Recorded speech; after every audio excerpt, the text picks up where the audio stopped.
الحمد لله نحمده ونستعينه ونستغفره ونعوذ بالله من شرور أنفسنا وسيئات أعمالنا من يهده الله فلا مضل له ومن يضلل فلا هادي له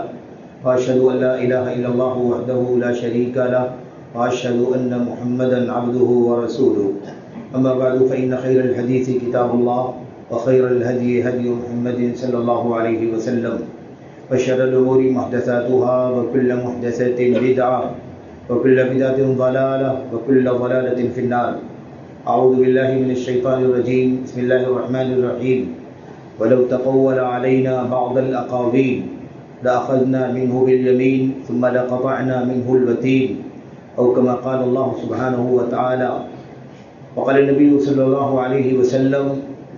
من كذب علي متعمدا فليتبوأ مقعده من النار. وقال عليه الصلاة والسلام من تقول علي أو من قال علي ما لم أقل فليتبوأ مقعده من النار إلى آخر ما قال النبي صلى الله عليه وسلم. برادران اسلام، دینی اور ملی بھائیوں، نوجوان دوستوں، بابر بزرگوں، قابل احترام اور بہنوں، عزیز بچوں،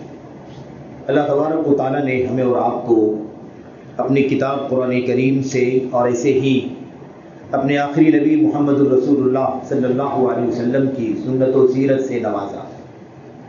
اور انہی دونوں چیزوں کو ہمارے لیے نجات کا ذریعہ بنا دیا. قرآن کریم کو اور ایسے ہی نبی کریم صلی اللہ علیہ وسلم کی سنت کو، آپ کی زندگی کو، آپ کی سیرت کو سمجھنے کے لیے آپ کے چیدہ برگزیدہ صحابہ کرام کو امت کے بعد والوں کے لیے آئیڈیل بنا دیا گیا. یہی ہماری اور آپ کی دنیاوی سعادت کا اور ایسے ہی اخروی نجات کا ذریعہ ہے. ہم اپنی زندگی میں صرف اور صرف اس بات کا ہمیشہ خیال رکھیں کہ ہماری زندگی قرآن کریم جو اللہ تبارک و تعالیٰ کی نازل کردہ کتاب ہدایت ہے، اور ایسے ہی نبی رحمت صلی اللہ علیہ وسلم کی سنتیں، آپ کی سیرت اور آپ کی پوری زندگی، آپ کے اقوال، افعال، تقریرات، فتاوے، فیصلے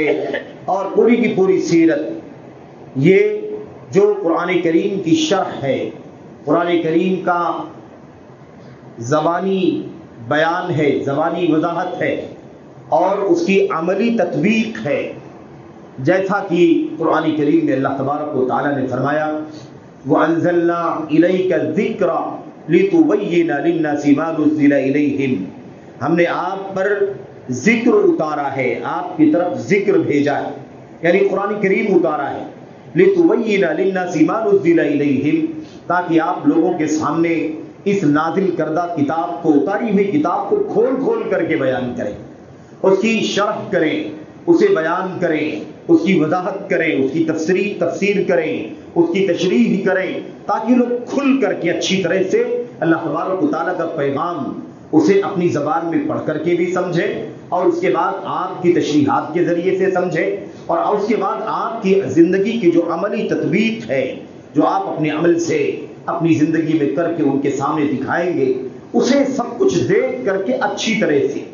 اور جب آپ تبیین کر دیں گے، بیان کر دیں گے، وضاحت کر دیں گے، تو لوگ بیان اور وضاحت پر آ جائیں گے، بینت پر آ جائیں گے، روشنی پر آ جائیں گے، دلیل پر آ جائیں گے. اور اب یہ قرآن کریم کی آیتیں اور ایسے ہی نبی کریم صلی اللہ علیہ وسلم کی سنتیں اور آپ کی حدیثیں جو آپ نے قرآن کریم کی تشریح اور تفسیر میں اور اس کی عملی تطبیق میں بیان فرمائی ہیں، یہ ساری چیزیں جن لوگوں نے سب سے پہلے اپنی آنکھوں سے دیکھا، اپنے کانوں سے سنا، اسے برتا اور اس کے مطابق عمل کیا، وہ اللہ کے نبی علیہ السلام کے صحابہ کرام ہیں. یہی تین چیزیں ایسی ہیں، اور دو چیزیں نہیں، دو چیزوں کے ساتھ تیسری چیز، قرآن سنت کا حوالہ دنیا کا ہر فرقہ دیتا ہے. دنیا کا ہر فرقہ اسلام کا نام لیوا کوئی ایسا فرقہ نہیں، کوئی ایسا فرد نہیں، یا کوئی ایسا دھڑا نہیں، کوئی ایسی ٹولی اور کوئی ایسا گروہ نہیں جو قرآن کا سنت کا نام نہ لیتا ہو. لیکن مسئلہ یہاں آ جاتا ہے کہ قرآن کریم کو سمجھا جائے تو کیسے سمجھا جائے، اللہ کے نبی علیہ السلام کو کی حدیثوں کو سمجھا جائے تو کیسے سمجھا جائے. آخر قرآن و سنت کے فہم کا کوئی معیار ہے یا نہیں ہے؟ یہ تیسرا جو نقطہ ہے، اسی کو فوت کر دینے کی وجہ سے، اسی کو چھوڑ دینے کی وجہ سے، اسی سے غفلت برتنے کی وجہ سے دنیا کے سارے فرقے، اختلافات، انتشار، فساد، تشدد اور ساری چیزیں پیدا ہوئی ہیں۔ آپ اگر اس کا جائزہ لینے کی کوشش کریں تو بڑی آسانی سے جائزہ لے سکتے ہیں۔ جتنے فرقے آپ دیکھ رہے ہیں، ان سارے فرقوں کو آپ صرف کسی کسوٹی پر پرکھ کر کے دیکھ لیں کہ ان کے یہاں جو انحراف ہے، ان کے یہاں جو فساد ہے، ان کے یہاں جو ضلالت ہے، گمراہی ہے، ان کے یہاں جو نفس پرستی ہے، منمانی طریقہ ہے، جو سنت سے ہٹے، قرآن سے ہٹے، یعنی اس کو سمجھنے میں صحیح طور پر نہ سمجھ سکے، اس کی وجہ صرف اور صرف یہ ہے کہ انہوں نے اس کے سمجھنے کا جو معیار اللہ تعالیٰ نے متعین کیا ہے اس معیار کو کھو دیا۔ انہوں نے اپنی مرضی سے سمجھا، کسی اور کی مرضی سے سمجھا، اپنی دانشوری سے سمجھا، لوگوں نے اپنی اپنی شخصیتیں مقرر کر لی اور ان کے بتائے کے مطابق چلنے لگے، اپنے اپنے اماموں کو، پیروں کو مقرر کر لیا، اپنے اپنے بڑوں اور پیشواؤں کو مقرر کر لیا اور انہیں اپنا آئیڈیل بنا لیا۔ جو کچھ انہوں نے بتایا سمجھایا ویسے ہی عمل کرنا شروع کر دیا۔ ظاہر ہے کہ اللہ کا کلام اترا، اللہ کے نبی علیہ السلام کی حدیثیں بھی اتری اور آپ کی تشریح و بیان کے بعد ہمیں یہ بات اچھی طرح سے بتلا دی گئی کہ جن لوگوں نے اس قرآن کو اترتے ہوئے دیکھا، سن اور پڑھ کر اور تلاوت کیے جانے کے بعد کہ تلاوت کو سنا اور اس کی تشریح و بیان کو سنا سمجھا اور برتا عمل کیا، ان کی سمجھ کو، ان کے فکر کو، ان کے فہم کو ہمیں ہمیشہ لے کر کے چلنا ضروری ہے۔ اس سے جب امت ہٹی پہلے تبھی سے انتشار پیدا ہوا۔ سب سے پہلے شروعات جو ہوئی وہ یہاں سے ہوئی کہ ایک فرقہ نکلا جس کو خارجی کہا جاتا ہے، خارجیت کے عقیدے والا فرقہ، امت کے ائمہ، امت کے مسلمانوں کے ائمہ، مسلمانوں کے امراء، مسلمانوں کے حکمرانوں کو دائرہ اسلام سے باہر نکالنا، انہیں کافر قرار دینا، انہیں جاہلی قرار دینا یا انہیں گردن زدنی کا حقدار قرار دینا وغیرہ، اس طرح کے عقائد لوگوں نے پیدا کیے اور پھر بغاوت کا جھنڈا اٹھا کر کے پورے ملک میں، پورے وطن میں جو انتشار کی فضا قائم کی، وہ فرقہ سب سے پہلا فرقہ ہے جو اسلام کے نام پر یعنی اسلام سے نسبت رکھنے والا فرقہ پہلی بار وجود میں آیا۔ یہ خوارج کا فرقہ ہے اور اس کی شروعات نبی کریم صلی اللہ علیہ وسلم کے زمانے میں ہو گئی۔ کچھ لوگ تھے، ان میں سے ایک نام ذوالخویسرہ کا ہے، جو نبی کریم صلی اللہ علیہ وسلم کے سامنے آیا جب آپ مال غنیمت تقسیم کر رہے تھے۔ اس نے آ کر کے کہا، اے اللہ کے نبی، اے محمد صلی اللہ علیہ وسلم۔ اس نے محمد کہا، یا محمد، یا رسول اللہ، یا نبی اللہ نہیں کہا، اس نے کہا یا محمد، اے محمد اعدل فإنک لم تعدل۔ آپ مال غنیمت بانٹ تو رہے ہیں لیکن عادل اور انصاف سے نہیں بانٹ رہے ہیں، آپ کسی کو کم کسی کو زیادہ دے رہے ہیں، یہ طریقہ صحیح نہیں ہے، یہ ناانصافی ہے، یہ عادل ہے، یہ عدل کے خلاف ہے، ظلم ہے، اس لیے آپ عدل و انصاف سے کام لیجیے۔ نبی کریم صلی اللہ علیہ وسلم نے فوراً ہی اس وقت اسے کہا تھا، لقد خبت وخسرت ان لم اكن عادل، ان لم اكن عادل فمن يعدل اذن۔ اللہ کے نبی نے فرمایا تھا، اگر میں اللہ کا نبی ہوں، اللہ کا پیغمبر ہوں، اللہ تبارک و تعالیٰ کا منتخب کردہ ہوں، اگر میں انصاف سے کام نہیں لے رہا ہوں تیرے کہنے کے مطابق، تو پھر دنیا میں کون ہے جو انصاف سے کام لے گا؟ تم نے کیسے مجھ پر حکم لگا دیا کہ میں انصاف نہیں کر رہا ہوں؟ اور اس کے بعد اللہ کے نبی نے فرمایا، جو تو کہہ رہا ہے کہ میں انصاف سے کام نہیں لے رہا ہوں، اگر واقعی تو ایسی بات کہہ رہا ہے تو تو خسارے میں ہے۔ اگر میں انصاف نہیں کر رہا ہوں، اگر میں انصاف نہیں کر رہا ہوں، عدل سے کام نہیں لے رہا ہوں، تو تو خسارے میں ہے، گھاٹے میں ہے، ہلاکت میں ہے، تو اپنے آپ کو اکارت کر رہا ہے، ضائع و برباد کر رہا ہے۔ اللہ کے نبی علیہ السلام نے مسئلہ سمجھایا۔ بہرحال مجھے اس وقت کوئی فرقوں پر یا خارجیت پر بات نہیں کرنی ہے، اصل جو بات سمجھانا ہے کہ یہ فرقہ وجود میں کیوں آیا۔ وجود میں اس لیے آیا کہ اس کے پاس قرآن کریم کی آیتیں ہیں، اس کے پاس اللہ کے نبی کی حدیثیں بھی موجود ہیں، اور اس کے باوجود بھی یہ خروج کر رہا ہے۔ اللہ کے نبی علیہ السلام کو انصاف عدل نہ کرنے والا کہہ رہا ہے، انصاف نہ کرنے والا کہہ رہا ہے، اور اسی کی نسل سے، اور جب اس نے کہا ذوالخویسرہ یمانی نے، تو اس وقت عمر بن خطاب رضی اللہ تعالیٰ عنہ تھے، انہوں نے کہا اللہ کے نبی اجازت دیجیے میں اس کی گردن مار دیتا ہوں۔ اللہ کے نبی نے فرمایا اس کو مارنے سے کچھ نہیں ملے گا، یہ اکیلا نہیں ہے، اس کی نسل سے ابھی آگے بہت لوگ پیدا ہونے والے، خارجیت کی شروعات ہے یہ، ابھی تو نہ جانے جانے کتنے لوگ ہیں جو ملکوں میں، وطن میں، مسلمانوں کے حکمرانوں کے درمیان امن و امان کو غارت کرنے کا کام کریں گے، فتن و فساد، جنگ و جدال، خونریزی اور نہ جانے کیسے کیسے آتنک مچائیں گے۔ یہ اکیلا نہیں ہے، اس کی نسل سے بہت سارے لوگ پیدا ہونے والے ہیں۔ بہرحال میرے بھائیوں، بات یہ ہے کہ ان لوگوں نے جو خروج کا راستہ، یہ دنیا کی اسلام سے نسبت رکھنے والی پہلی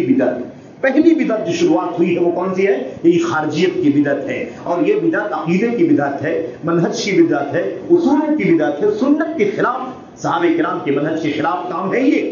یہ بدعت اس لیے وجود میں آئی کہ انہوں نے قرآن کو، ان کے پاس قرآن ہے، سنت کو جو ان کے پاس سنت ہے، اس قرآن و سنت کو ویسے نہیں سمجھا جیسے نبی کریم صلی اللہ علیہ وسلم کے صحابہ کرام نے سمجھا۔ انہوں نے آیت تو لے لی اور اپنی مرضی سے اس کا معنی نکال لیا، حدیثیں لے لی اور اپنی مرضی کے مطابق اس کا مطلب نکال لیا، اور اس کا نتیجہ نکالا کہ اب مسلمانوں کے خلاف، یہ مسلمان نہیں ہے، کلمہ پڑھتے ہیں تو کیا ہوا، نمازیں پڑھتے ہیں تو کیا ہوا، مسلمانوں کا امام ہے، امیر ہے، اس نے یہ غلطی کر دی تو کافر ہو گیا۔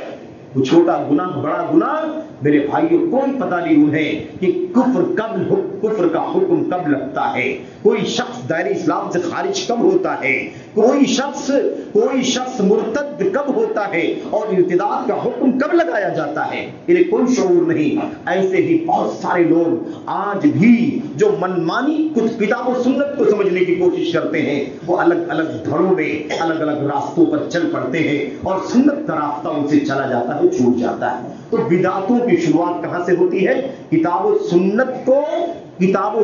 کو سلف صالحین جس کو ہم کہتے ہیں، یعنی حضرات صحابہ کرام کی سمجھ کے مطابق نہ سمجھنا۔ اور بات تھوڑی سی اور کہہ کر کے مکمل کر دوں، یہ جو مسئلہ پیش آیا تھا آگے چل کر کے حضرت علی بن ابی طالب رضی اللہ تعالیٰ عنہ کے دور خلافت میں جن لوگوں نے آپ کے خلاف بغاوت کیا تھا، تقریباً 6000 لوگ تھے وہ، اور حضرت علی کی فوج سے باہر نکل گئے اور ایک ٹینٹ لگا کر کے کچھ فاصلے پر وہاں جا کر کے ڈیرا ڈال دیا اور اعلان کر دیا کہ ہم حضرت علی کو اپنا خلیفہ نہیں مانتے، امیر نہیں مانتے۔ انہوں نے ایسی غلطی کی ہے کہ اب وہ مسلمانوں کے امیر نہیں رہے، وہ کافروں کے امیر ہو گئے۔ بس ایسے ہی ادھر سے ادھر سے مطلب نکال کر کے اپنے آپ کو مطمئن کر لیا اور بغاوت کا راستہ پکڑ لیا۔ حضرت عبداللہ ابن عباس جو چوٹی کے امام تھے، چوٹی کے عالم تھے، اور علماء صحابہ میں سر فہرست جو صحابہ آتے ہیں ان میں سے ایک نام تھا حضرت علی بن ابی طالب سے، جو امیر المومنین تھے۔ ان سے عبداللہ بن عباس رضی اللہ تعالیٰ عنہ نے اجازت مانگی، امیر المومنین میں چاہتا ہوں کہ جو 6000 لوگ بغاوت کر کے آپ سے الگ ہو گئے، آپ اجازت دیجئے میں ان سے ملاقات کرتا ہوں اور ذرا جاننا چاہتا ہوں کہ انہوں نے بغاوت کی کیوں بغاوت کی ہے، ان لوگوں نے کیا شبہات ہیں، کیا دلائل ہیں ان کے پاس، کس بنیاد پر بغاوت کی ہے، ذرا میں سننا چاہتا ہوں، اور ان کے شبہات کا، ان کے دلیلوں کا میں ذرا جواب دے کر کے ان سے مناظرہ کر کے اور انہیں لاجواب کر کے آنا چاہتا ہوں، تاکہ ہو سکتا ہے کچھ لوگ سمجھ جائیں، کچھ لوگ ہدایت کی راہ پر آ جائیں اور بغاوت سے توبہ کر کے حضرت علی بن ابی طالب رضی اللہ تعالیٰ عنہ کے ہاتھ پر ہاتھ رکھ کر کے پھر سے بیعت کر لیں اور ولی امر کے تابع ہو جائیں۔ علی بن ابی طالب رضی اللہ تعالیٰ عنہ بڑے حکیم آدمی تھے، انہوں نے کہا کہ مجھے ڈر ہے کہ ایسا نہ ہو کہ شرنگیزی کرنے والے لوگ ہیں، ان کے پاس ہتھیار ہیں، وسائل ہیں، کہیں تمہارے ساتھ بھی شرنگیزی نہ کریں، تمہیں مارنے کی کوشش نہ کریں، تمہاری جان لینے کی کوشش نہ کریں، کیونکہ خارجی کبھی بھی امت کے حکمرانوں کے خلاف بھی تلوار اٹھانے میں دریغ نہیں کرتے، اور بالکل اسی درجے میں امت کے مصلحین اور علماء کے خلاف بھی تلواریں اٹھانے میں دریغ نہیں کرتے۔ اس لیے مجھے ڈر ہے کہ تمہارے ساتھ کوئی ناگہانی واقعہ نہ پیش آ جائے، میں نہیں چاہتا کہ آپ جائیں۔ انہوں نے کہا نہیں، مجھے آپ اجازت دیں اور میں آپ کو مطمئن کرتا ہوں کہ مجھ سے میرے ساتھ کوئی معاملہ نہیں ہوگا، میں انشاءاللہ تبارک و تعالیٰ ان کے دلائل کو سن کر کے اور اس کا جواب دے کر کے انہیں مطمئن کر کے آؤں گا۔ بہرحال اب یہ موقع تو نہیں کہ ساری تفصیلات میں جاؤں، میں کسی اور موقع پر بات کروں گا، مجھے بات دوسری کرنی ہے۔ یہ صرف اشارہ ہے کہ بدعتیں آتی کیوں ہیں۔ یہ مہینہ شعبان کا ہے، اس میں بھی بہت ساری بدعتیں ہیں، ابھی جو مہینہ گیا اس میں بہت ساری بدعتیں تھیں، آپ پیچھے اس کے پہلے والے مہینوں میں اور آگے آنے والے مہینوں میں، اکثر و بیشتر اسلامی سال کے مختلف مہینوں میں اکا دکا کو چھوڑ کر کے سب میں بدعتوں کی بھرمار ہے۔ تو مسئلہ یہ ہے کہ بدعتیں پھیلتی کیوں ہیں، اسباب کیا ہے اس کے پیچھے، اور آخر بدعتوں کے پنپنے یا پھیلنے یا اس کے وجود میں آنے کے اسباب کیا ہیں۔ اس حوالے سے ایک موٹی بات کہ کتاب و سنت کا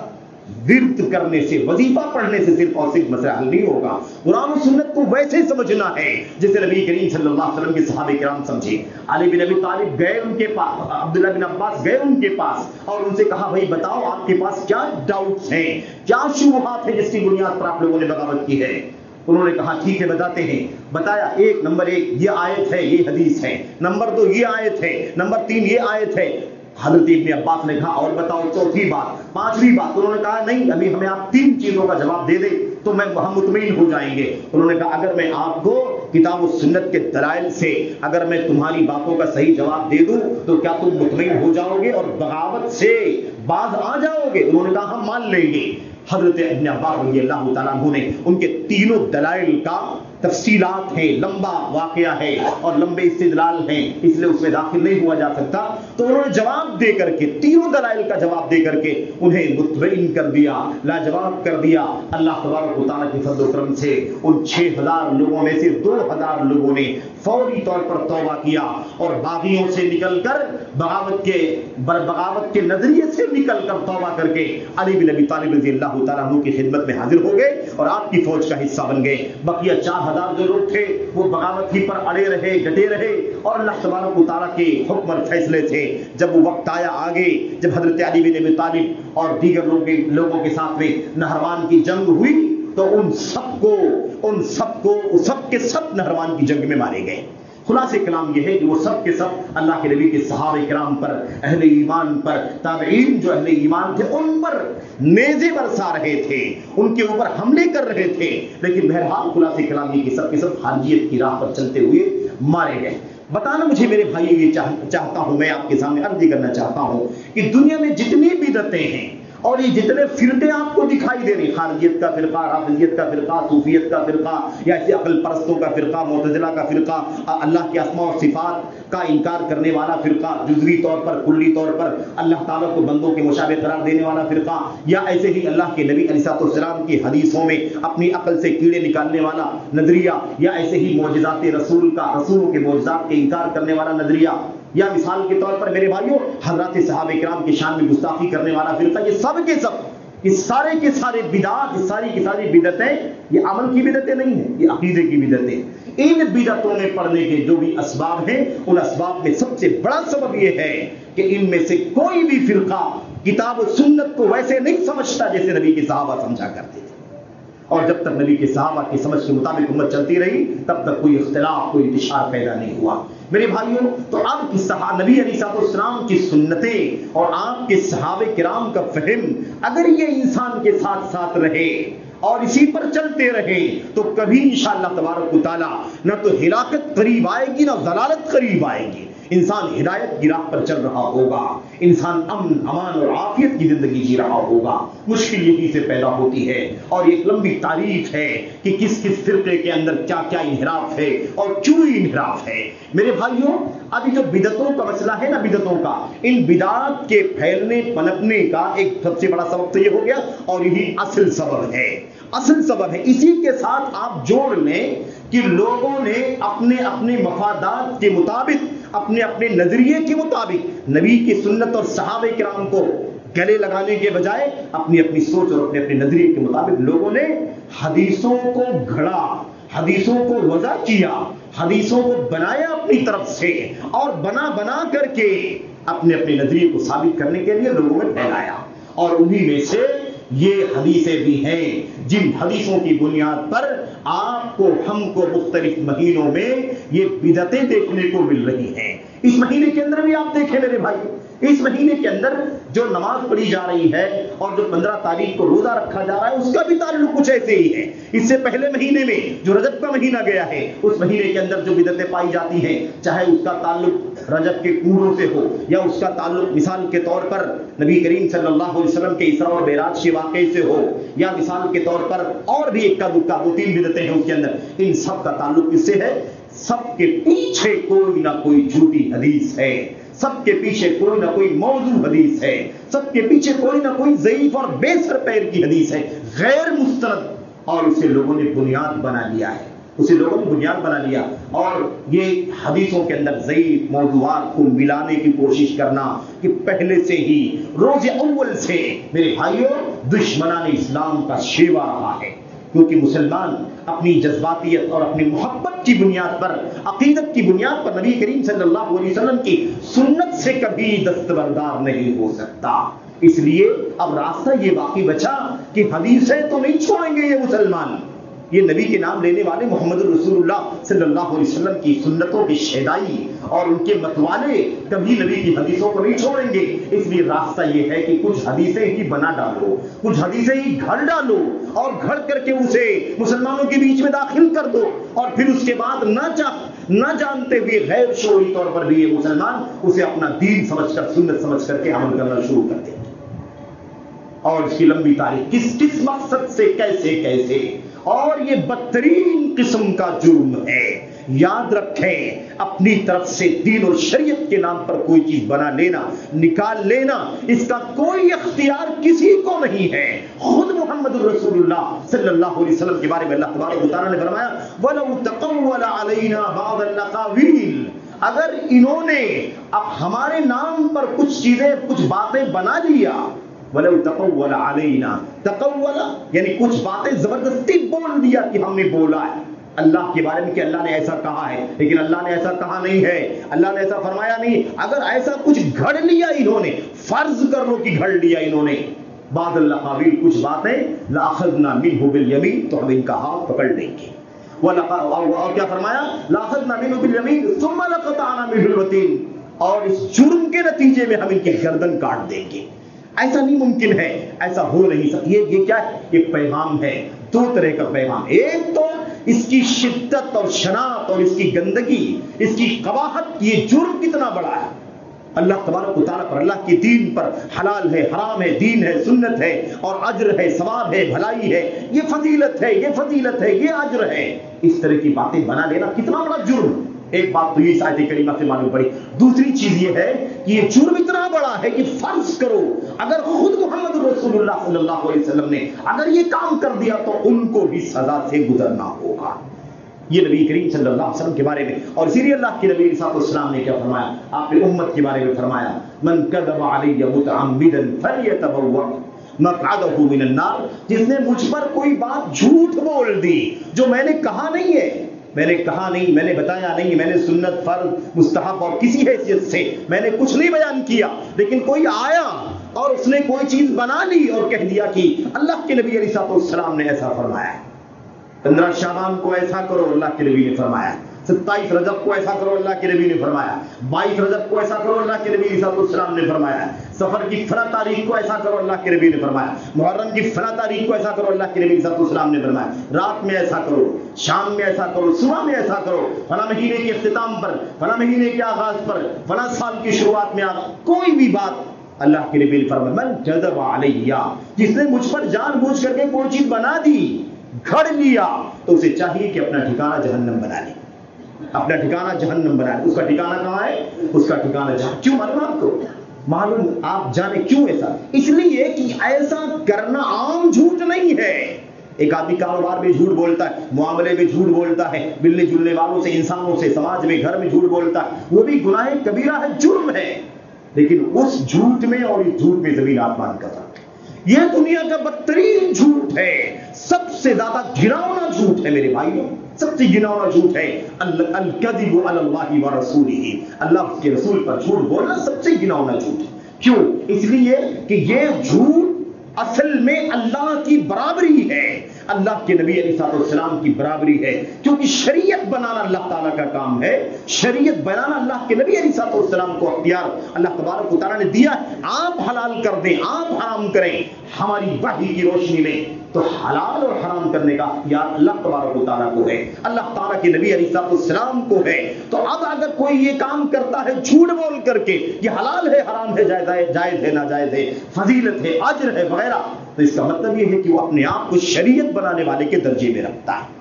شارع اپنے آپ کو سمجھتا ہے، حلال و حرام اور ثواب اور عذاب بتانے کا حقدار اپنے کو بنا لیتا ہے۔ اس لیے بدعتی حد درجہ مجرم ہے، اپنے آپ کو شارع کے درجے میں سمجھتا ہے، اپنے آپ کو نبی اور اللہ تبارک و تعالیٰ کے مقام پر سمجھتا ہے، اس لیے بدترین قسم کا جھوٹ ہے یہ۔ تو اللہ کے نبی صلی اللہ علیہ وسلم نے صراحت کے ساتھ من قال علی من ما لم اقل، جس نے مجھ پر کوئی ایسی بات بول دی، یعنی میرے حوالے سے کوئی ایسی بات بول دی، ما لم اقل، جسے میں نے نہیں کہا ہے، فلیتبوأ مقعدہ من النار، اسے چاہیے کہ اپنا ٹھکانہ جہنم بنا لے۔ اور ایسے ایک دو نہیں، بہت سارے مجرمین ہیں جنہوں نے حدیثوں کو گھڑا، اور علماء نے مستقل کتابیں لکھی، ایک نہیں 10-15 کتابیں لکھی گئی، یعنی مستقل بڑی بڑی کتابیں، ورنہ بہت ساری کتابوں میں صحیح کے ساتھ ضعیف بھی بتایا گیا، لیکن مستقل جھوٹی موضوع روایتیں بتانے والی کتابیں، مستقل کتابیں بھی بتاؤ 10 کتابیں ہیں، جس کے اندر امت کے علماء نے امت کی خیر خواہی کے لیے بتلایا کہ اس کتاب کے اندر جو حدیثیں نوٹ کی جا رہی ہیں وہ جھوٹی ہے، نبی کریم صلی اللہ علیہ وسلم سے اس کا کوئی تعلق نہیں ہے۔ اور اسی کے اندر یہ بھی بتایا گیا کہ یہ جو مہینوں کے اندر جو بدعات چل رہی ہیں، ان بدعات کے حوالے سے جو حدیثیں بیان کی جاتی ہیں وہ بھی جھوٹی ہے، موضوع ہے، بے سر پین کی، اس کا تذکرہ بھی بعد میں ہوگا۔ میں عرض یہ کرنا چاہتا ہوں کہ ایسے بہت سارے مجرمین باقاعدہ پکڑے گئے اور ان سے پوچھا گیا، میرے بھائیوں، ان سے کریم بن ابو الاوجاع، وقت نہیں ہے، کریم بن ابو الاوجاع نامی شخص جو حدیثیں گھڑنے کا کام کرتا تھا، اس کو جب پکڑا گیا اور بہت ساری شواہد مل گئے کہ فلاں حدیثیں اس نے گھڑا ہے، اور چندی حدیثوں کی شواہد کی بنیاد پر اسے پکڑا گیا تھا، اور آخری وقت میں جب اس کی گردن مارنے کا ٹائم آیا تو اس نے آخری وقت یہ بات بتائی کہ میری گردن تو مار دیں گے آپ، لیکن میں نے 4000 حدیثیں نبی کے نام سے گھڑ کر کے تمہاری حدیثوں میں ملا دی ہیں، آپ اس کا کیا کریں گے؟ میری جان تو لے لیں گے، میرا جرم ضرور ہے، لیکن اس کا آپ کیا کریں گے؟ تو بہرحال اس کی گردن تو مار دی گئی، اور اللہ تبارک و تعالیٰ نے اس امت کے لیے ایسے محدثین کو پیدا کیا جنہوں نے دودھ اور پانی کو الگ الگ کر دیا، کھڑے کھوٹے کو الگ الگ کر دیا، دھوپ اور چھاؤں کی تفریق کر دی، حق اور باطل کا امتیاز کر دیا۔ میرے بھائیوں، یہ اللہ تبارک و تعالیٰ کی طرف سے اس دین کی حفاظت کی ایک ذمہ داری ہے، اور اسی ذمہ داری کا نتیجہ ہے وہ محدثین چھوٹے کے جن کی مثالیں آپ کو مستقبل میں نہیں مل سکتی۔ ایک ایک محدث کو 3-3 لاکھ 4-4 لاکھ حدیثیں سند کے ساتھ، متن کے ساتھ یاد ہوں آپ کو، ہم کو شاید مستقبل کی زندگی کا ہمیں علم نہیں، لیکن تاریخ میں شاید ایسی مثالیں کبھی ہم نے آپ نے پڑھا نہیں ہے، اور شاید ہمیں مستقبل میں بھی ایسے نمونے نہ ملے۔ میرے بھائیو، یہ جو حدیثوں کی کتابیں ہیں نا، ائمہ حدیث کی، امام بخاری، مسلم، ابو داؤد، نسائی، ترمذی، ابن ماجہ، اور ایسے امام احمد بن حنبل، دارمی وغیرہ، ان حدیثوں کی کتابوں کی تاریخ اگر آپ پڑھیں گے تو آپ کو پتہ چلے گا کہ جس محدث نے یہ 5000 7000 8000 حدیثیں اپنی کتاب کے اندر اکٹھا کی ہیں سند کے ساتھ، یہ چھانٹ کر کے پھر اس میں سے انتخاب کر کے اور انتخاب کر کے اس کے بعد یہ 6000 8000 حدیثوں کو اپنی کتاب میں لکھا ہے، ورنہ جو حدیثیں اسے یاد تھی اس کی تعداد 6 لاکھ میں ہے، 7 لاکھ میں ہے۔